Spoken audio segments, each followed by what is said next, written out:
I mentioned Swift earlier, and the volume that they transact daily is $5 trillion a day in settlement between counterparty banks using Nostro Vostro globally. It's about $27 trillion locked up in Nostro Vostro accounts. So for people that aren't aware, that means yours and ours. People take their money and they park it with a counterparty bank, and that's what allows them to settle to that bank, into that account, basically. They pre-fund it. So all of this money is locked up all over the world that can be put to use in loans or a much higher yielding capacity. And that's why they charge you a pretty decent amount on wires to move money. This is still a loss for them at the end of the day, because the opportunity cost of holding capital there is significant, especially if they're having to hold it in an inflating currency like the Turkish lira or the Argentinian peso or Zimbabwe, right? Like they don't even want to hold any currency in those jurisdictions. And that's really kind of where a lot of this started is, with XRP and ODL for Ripple, they've trialed and allowed people to settle into these jurisdictions without having to hold that counterparty risk of those currencies, right? They can settle real time between those counterparty banks utilizing XRP instead of pre-funding those accounts. But I think that'll become more prevalent, especially if there's more liquidity in the asset. But again, I don't know that it'll be Ripple that actually wins out. If you listen to Brad, he says he thinks,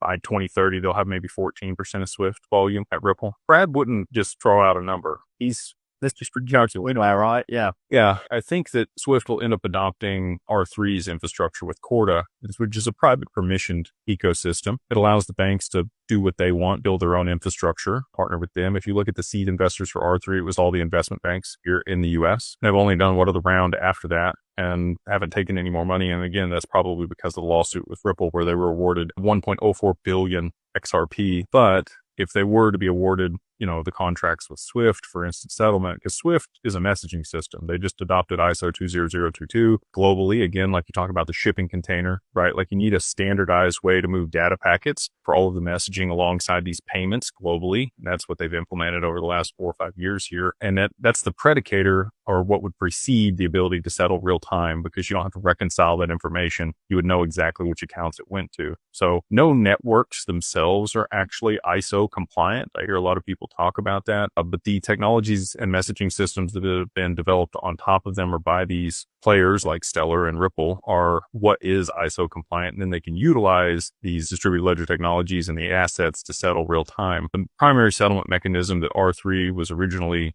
intended for was XRP. They partnered with Solana to trial some things. I know there was people that talked about that here recently, but if there's enough liquidity in XRP and if there's legal clarity around stuff, which there is for XRP and these other assets are still waiting on the Clarity Act, if something were to occur, I think that R3 that were awarded those contracts, or maybe even Project Ion, which they developed in correlation with the DTCC, were needed, they would lean on XRP for the settlement of those transactions.